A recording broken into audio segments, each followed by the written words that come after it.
हिवरवाडी इथं विठ्ठल बिरुदेव जन्मोत्सव भक्तिमय वातावरणात संपन्न। करमाळा तालुक्यातील हिवरवाडी इथं विठ्ठल बिरुदेव जन्मोत्सव मोठ्या भक्तिभावात आणि उत्साहात संपन्न झाला। सलग 15 वर्षापासून सुरू असलेल्या या त्रिदिनी कीर्तन महोत्सवाला यंदाही भाविकांचा उत्स्फूर्त प्रतिसाद लाभला।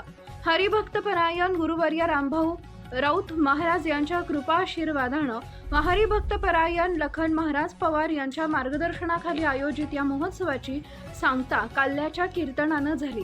या समारोपाच्या कीर्तनाची सेवा स्वतः हरिभक्तपरायण लखन महाराज पवार यांनी केली आहे। कीर्तनादरम्यान संतश्रेष्ठ जगद्गुरू संत तुकाराम महाराज यांच्या अभंगावर आधारित प्रभावी निरूपण करताना लखन महाराजांनी आपल्या मधुर आणि रसाळ वाणीतून अनेक दृष्टांत दिले।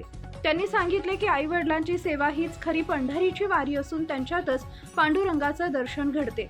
तसेच तरुण पिढींना कोणत्याही प्रकारच्या व्यसनांपासून दूर राहून संस्कारमय जीवन जगावे असा संदेशही त्यांनी दिला।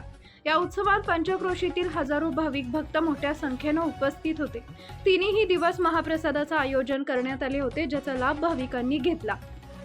कीर्तनाला वादनाची उत्तम साथ हरिभक्तपरायण प्रथमेश सुरवसे पखवाज यांनी दिली आहे। तसेच गायनासाठी शुभम शिंदे, चव्हाण चित्तरंजन पाटील, संतोष बनाते महाराज, विंचू महाराज, अण्णासाहेब सुपनवर, दत्तात्रय हिरडे आणि संस्थेतील विद्यार्थ्यांनी टाळ वादनाची सुंदर साथ दिली। संपूर्ण परिसरात भक्तिमय वातावरण निर्माण झाले होते। या महोत्सवामुळे हिवरवाडी गावात धार्मिक आणि सांस्कृतिक परंपरेचं जतन होत असल्याचं चित्र दिसून आले।